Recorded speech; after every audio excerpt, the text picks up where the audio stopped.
जय श्री राम। सनातन वैदिक में आप सभी का बहुत बहुत स्वागत है। सकारात्मक कहानियों की सीरीज में मैं आज आप सभी के बीच एक बहुत ही प्रेरक कहानी लाई हूँ। यह कहानी महाभारत काल की है। एक बार अभिमन्यु की पत्नी उत्तरा अपने महल में झाड़ू लगा रही थी। तभी माता द्रौपदी आती हैं उनके पास में और उनके सिर पे प्यारे से हाथ फेर कर कहती हैं कि हे पुत्री, जब भी तुम्हें जीवन में लगे कि तुम बहुत भारी विपत्ति में घिर गई हो, तब तुम उस समय किसी अपने रिश्ते नाते को मत बुलाना, सिर्फ और सिर्फ तुम गोविंद को बुलाना, तुम्हारे पुकार वही सुनेंगे। यह बात सुनकर उत्तरा बड़ा ही सोचने लगती है कि ऐसा कौन सा बात हो गया कि माँ ऐसी बात बोल रही है। तो वो अब पूछती भी है अपनी माँ से कि माँ क्या हो गया कि आज आप इस तरह का बात कर रही हैं। तो द्रौपदी ने कहा कि पुत्री देखो, ऐसा बात है कि मैंने अपने जीवन में यह अनुभव किया है कि जीवन में सारे रिश्ते नाते जो है वह एक समय ऐसा आता है जब भारी विपत्ति आती है तो सारे रिश्ते नाते साथ छोड़कर चले जाते हैं। उस समय सिर्फ माधव ही हमारे साथ देते हैं। तो जो बात हमें जीवन में मैंने सीखा है वह मैंने सोचा कि मैं तुम्हें बता दूं। एक बार की बात है, भगवान श्री कृष्ण पांचों पांडव रासु यज्ञ करवा रहे थे। तो उस समय में उन्होंने शिशुपाल को भी आमंत्रित किया था। शिशुपाल भगवान श्री कृष्ण के बुआ का लड़का था, परंतु शिशुपाल बिल्कुल ही धर्म के विमुख होकर और अधर्म के कार्यों में लिप्त रहता था। शिशुपाल जब भगवान श्री कृष्ण आमने सामने हुए तो शिशुपाल हमेशा उनकी बहुत बहुत बहुत ज्यादा उसने अपमान किया, परंतु भगवान श्री कृष्ण ने उसके हर अपराध को क्षमा किया। इस प्रकार से जब उसकी 100 गलती पूरी हो चुकी थी तो भगवान श्री कृष्ण ने शिशुपाल को अपने सुदर्शन चक्र द्वारा उसका वध कर दिया। उसका वध करने के लिए जब भगवान श्री कृष्ण ने अपने हाथों में सुदर्शन चक्र धारण किए थे तो उसी धारण करने में ही भगवान श्री कृष्ण के हाथों में थोड़ी सी चोट लग गई थी और उनके हाथों से रक्त निकलने लगा था। भगवान श्री कृष्ण की सारी पत्नियां वहां उस वक्त थी। रुक्मणी, सत्यभामा, जितनी भी सब पत्नियां थी सभी थी। कोई वैद्य को बुलाने गया, कोई जड़ी बूटी लाने गया, परंतु किसी ने उनके हाथों को बांधा नहीं। उस वक्त द्रौपदी उसी स्थान पे थी। द्रौपदी ने अपने साड़ी को फाड़कर और उनके हाथों को बांधा था, जिससे उनका हाथ का रक्त जो बहना है वो बंद हुआ था। तब जब यह बात हुई कि द्रौपदी के चीरहरण हो रहे थे तो भगवान श्री कृष्ण को वह पुकार नहीं रही थी, वह अपने पति को पुकार रही थी कि मेरी रक्षा करे। पांचों पांडव से उसने अपनी रक्षा का गुहार लगाई, परंतु पांचों पांडव सिर झुकाए और सिर्फ आंखों से आंसू गिर रहे थे, परंतु किसी ने उनकी रक्षा नहीं की।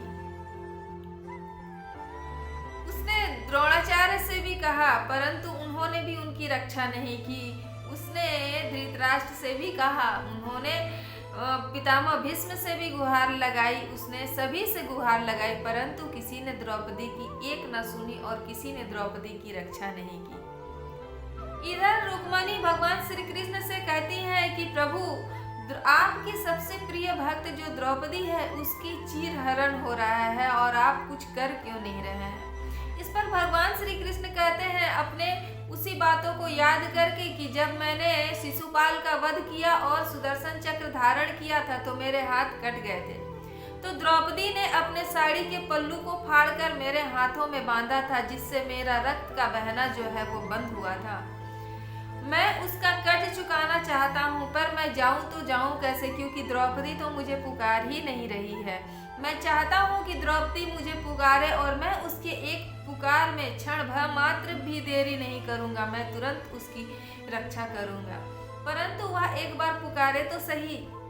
द्रौपदी सभी को पुकारती है और अंत में थक हार कर वह अपने द्वारिकाधीश को पुकारती है कि हे द्वारिकाधीश, मेरी मदद करे, मेरी रक्षा करे। आज मेरा जो सम्मान है, मेरा जो सील है वह भंग होने वाला है, कृपया मेरी रक्षा करें। तब भगवान श्री कृष्ण एक भी क्षण गवाए बिना तुरंत द्रौपदी की रक्षा करते हैं।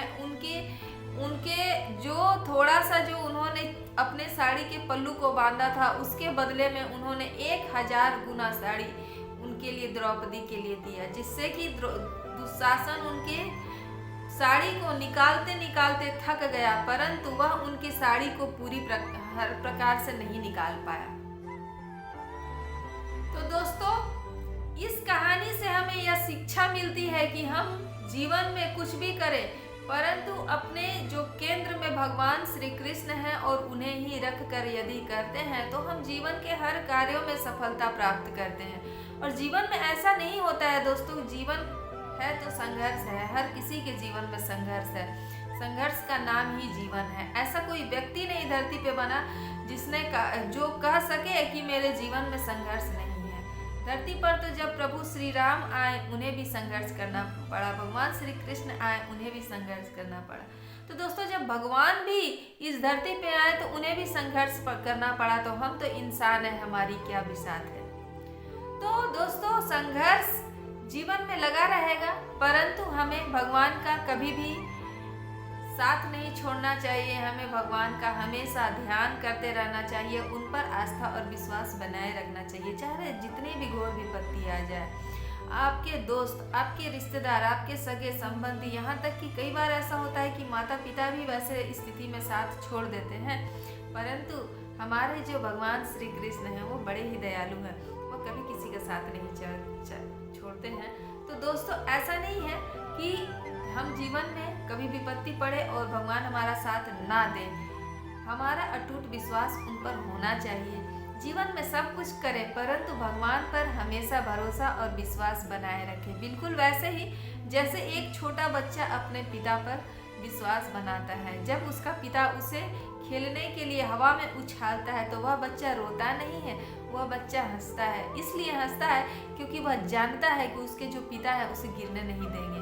तो भगवान श्री कृष्ण भी हम सबके पिता है, हमें भी वैसा ही विश्वास रखना चाहिए कि भगवान जो है वो हमें गिरने नहीं देंगे, हमारी रक्षा अवश्य करेंगे, हमें बचा लेंगे। तो दोस्तों, आपको हमारी यह कहानी कैसी लगी? यदि अच्छी लगी हो तो कृपया मेरे चैनल को सपोर्ट करें, मेरे चैनल को लाइक करें, शेयर करें, सब्सक्राइब करें और बेल के आइकन को अवश्य प्रेस कर लें, जिससे आने वाली वीडियो का नोटिफिकेशन आप सभी को मिलते रहे। और मिलती हूँ फिर से एक नई कहानी के साथ में। तब तक के लिए मुझे विदा दीजिए। मेरे साथ कहिए सनातन वैदिक की जय, भारत माता की जय, वंदे मातरम।